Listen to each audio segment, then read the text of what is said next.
En los titulares, hoy vamos a conversar con Cecilia Morel, la primera dama, esposa del presidente de la República, Sebastián Piñera. ¿Cómo está? Muy buenas noches, gracias por conversar con TVU Noticias.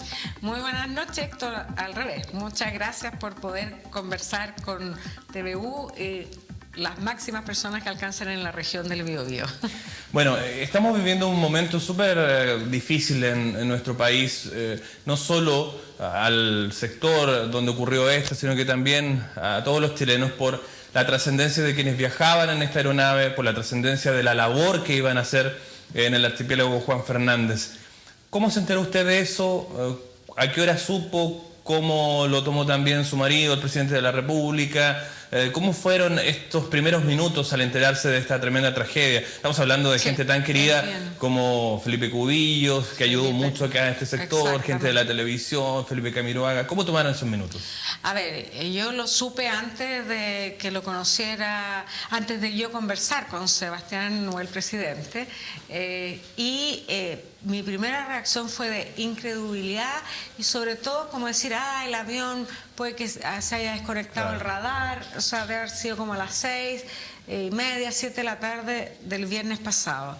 Luego, al pasar las horas y del tiempo, al darse cuenta que ya de frente el avión estaba perdido y que algo habría pasado, también reconozco que fue un shock, un impacto muy, muy fuerte, pero de esperanza y negación, por así decir. O sea, me ha costado mucho como aceptarlo, como darme cuenta de que es verdad, de que especialmente Felipe Cubillos, a quien yo conocía, estimaba, quería y además con quien me tocó compartir muchas obras. Él nos ayudó, por ejemplo, a reconstruir muchos de los jardines infantiles de Integra, la fundación que a mí me toca presidir, además de inaugurar junto al presidente, por ejemplo, la primera escuela de Iloca, después de estar con los pescadores junto también cuando el gobierno hizo el programa Volvamos a la Mar. Es una pérdida definitivamente irreparable, muy triste para el país.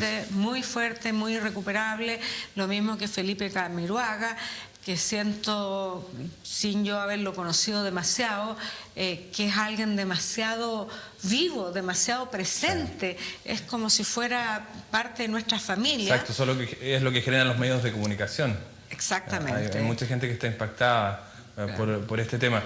Me gustaría pasar un poco a conversar acerca de lo que fue su visita. Hoy estuvo en Distato, un lugar muy entrañable para usted, muy querido. Ha estado muchas veces allí, pero tampoco no exento de problemáticas. Ellos han estado protestando en algún momento. Ahora la gente pareciera estar más tranquila porque hay soluciones y hay plazos concretos. ¿Qué le dijo la gente? ¿Cómo encontró Distato?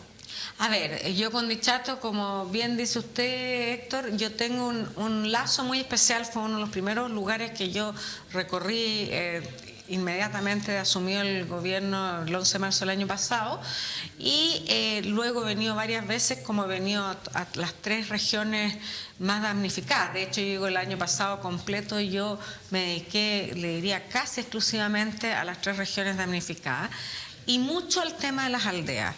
Y bueno, hemos tenido reuniones con las dirigentes, después hicieron, gracias a Dios, esta conversación con el intendente y la gobernación y llegaron a una mesa con ciertos temas que ellos necesitaban y querían. Luego, después de eso, yo estuve con ella y el tema de hoy día era, primero que nada, un compromiso que yo había asumido con ella hace muy poco, era un mes, que fue la última vez que vine. ¿Usted ve un avance importante, significativo, o póngase la mano en el corazón y le dice a nuestros televidentes, sí, ha costado muchísimo porque tal vez esto era una tragedia que tenía una magnitud mucho más allá de las promesas que se pudieron hacer en un principio? Bueno, así es, en el sentido de que, por ejemplo, el tema de la vivienda ha sido más lento de lo que nosotros queríamos. Recién ahora nos estamos poniendo al día y, por ejemplo, en la 8ª región, nosotros es la región que más hemos dado subsidios, vamos como alrededor de 64.000,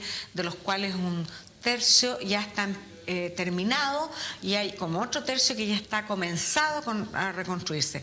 La parte, ya sabemos, conexión, conectividad, sí, puentes, caminos, hospitales, todo eso ha ido más rápido. El tema de las viviendas fue lento, Héctor, porque hubo muchos problemas con los títulos, hubo muchos temas con que les dieran el certificado famoso de que la casa ya estaba inhabitable, hubo muchos problemas, como le digo, de sucesión, y hubo temas, los más graves, le diría yo, especialmente en Dichato y ciertas zonas pesqueras, fue el tema de que hubo zonas que se decretaron inseguras para futuros tsunamis o tragedias como claro, en nuestra y ahí tierra. hubo problemática para determinar dónde iba a estar la gente. Exactamente. Me gustaría pasar a otro tema que en estos momentos también está muy en el tema noticioso, que es el postnatal. Este proyecto de ley que se envió y que bueno, va a significar en este caso un cambio de lo que teníamos en nuestra sociedad, pero que en la práctica más o menos lo que hace es transparentar una situación que los chilenos con ese afán de poder lograr lo que la naturaleza nos estaba indicando, lo hacíamos a través de licencias médicas, etcétera, etcétera. ¿Qué le parece esta situación y cómo va el proyecto? Porque tampoco es... No está terminado de sí, aprobar, pero yo espero que se apruebe, porque su primer trámite, que fue bastante difícil, fue llegar a un acuerdo, y ahí demuestra como la disposición del gobierno de transar, de llegar a acuerdos, porque la política es finalmente dialogar y llegar a acuerdos. Y yo creo que este gobierno lo ha demostrado en muchos los proyectos que ha enviado, y especialmente en el postnatal. Yo me alegro muchísimo, primero que nada como mujer, segundo porque mi profesión, la vocación, lo que yo he podido estudiar a lo largo de la vida, yo siento que el aporte que la mujer puede hacer a la sociedad en términos de paz, de construir lo que es lo esencialmente femenino, que es la contención, la que crea la unidad, etcétera, es como en la familia, que no es único la mujer, y a mí me alegra mucho que los hombres participen, pero fundamentalmente y desde toda la historia de la humanidad ha sido así, es la mujer. Y yo creo que la mujer va a aportar en la medida que ella pueda vivir plenamente su maternidad en paz con su trabajo. sí. Y creo que y quiero decirle un mensaje a los empleadores, porque no son solo los empresarios son los menos, son los micro, medianos, los servicios que son millones, que no va a afectar la empleabilidad, porque en un principio parece como que pudiera afectarla, pero son muchísimas más las mujeres que se van a incorporar a la fuerza del trabajo al tener esta tranquilidad. Segundo, van a tener mayor estabilidad.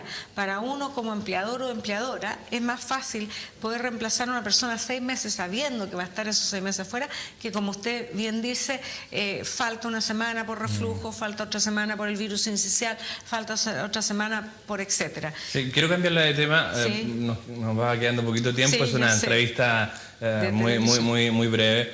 Me gustaría llevarla a una cita, una frase que usted dijo hace algún tiempo a propósito de estas movilizaciones que se han ido generando en el país con los temas de los universitarios, posteriormente con este paro nacional de la CUT por 2 días. Usted dijo en una oportunidad de Radio Cooperativa que había gente que le estaba haciendo daño al país o que le quería hacer daño al país. A ver, yo siento...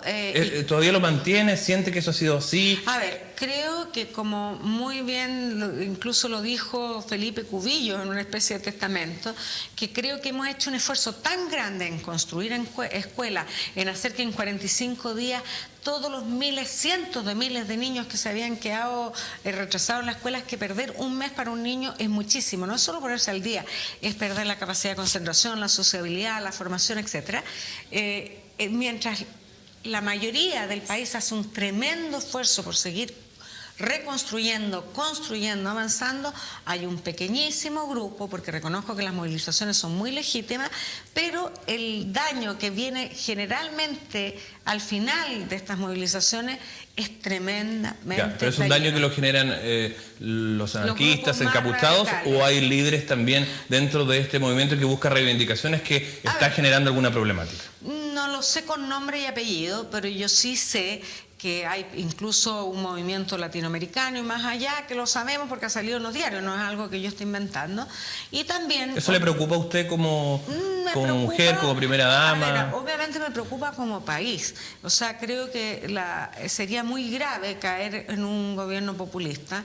Creo que sería muy grave desconocer todo lo que hemos avanzado con tanto esfuerzo, porque independientemente que los gobiernos hayan sido la Concertación o quien quiera lo que los haya encabezado, aquí hay un avance que se debe al esfuerzo de todos los chilenos.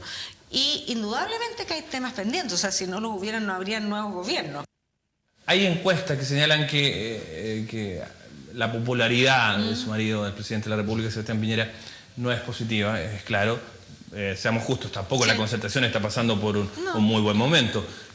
Al interior de las conversaciones, ¿le preocupa, por ejemplo, al presidente que la gente lo quiera, que le tenga afecto, o él entiende que tiene que salir adelante nomás con los problemas y eso lo va dejando a un lado? A ver, como ser humano, todos queremos ser queridos y es el gran error, que uno nunca va a ser querido por el 100% de las personas, pero indudablemente que a él lo que más le importa es sacar adelante el país y cumplir no solo con el programa de gobierno, sino que con las grandes deudas que como país tenemos, justamente con la redistribución del ingreso, con las mujeres, tenemos una deuda inmensa que no pueden acceder 100% al mundo del trabajo, con los discapacitados, con la gran clase media, y sobre todo que la gran propuesta de este gobierno es vencer la pobreza extrema, cosa que es tremendamente difícil, y las personas creen que es un tema de cifras.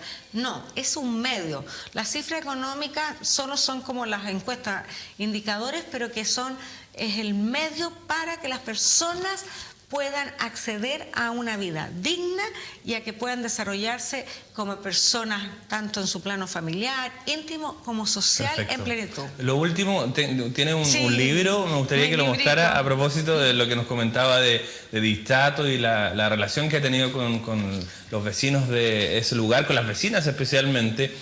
¿Cómo ha sido esa relación? Y en este sentido, ¿tiene algún mensaje específico?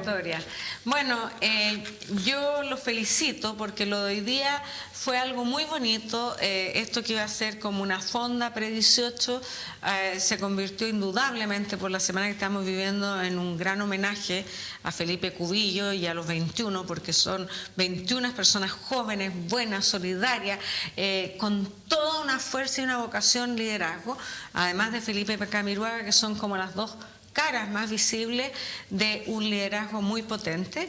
Y ha sido muy bonito, y hay algo que yo quiero recalcar, Héctor, que es que se juntó el pueblo con las aldeas. Nosotros en principio lo íbamos a celebrar solamente con las aldeas, y aquí hubo una unidad por el homenaje a estos hombres, y que me parece que es el mejor homenaje que le podemos hacer, que fue la unidad en sí misma, más allá, si velita, si las reflexiones que hicimos, que son muy bonitas, pero el solo hecho de unirse ya es un fruto que algo de esperanza y de sentido adquiere, porque frente a una muerte tan brusca, tan imprevista, uno, más que preguntarse el por qué, uno se pregunta para qué. Claro. ¿Ya? Y el para qué está, por lo menos a mí en Dichato me da esa respuesta, para que se uniera el pueblo con las aldeas. Cecilia Morel, primera dama, esposa de Sebastián Piñera, presidente de la República, muchas gracias por haber estado aquí en esta entrevista en TVU Noticias. Muchas gracias, Héctor, y muy buenas noches a todos los auditores de TVU Noticias.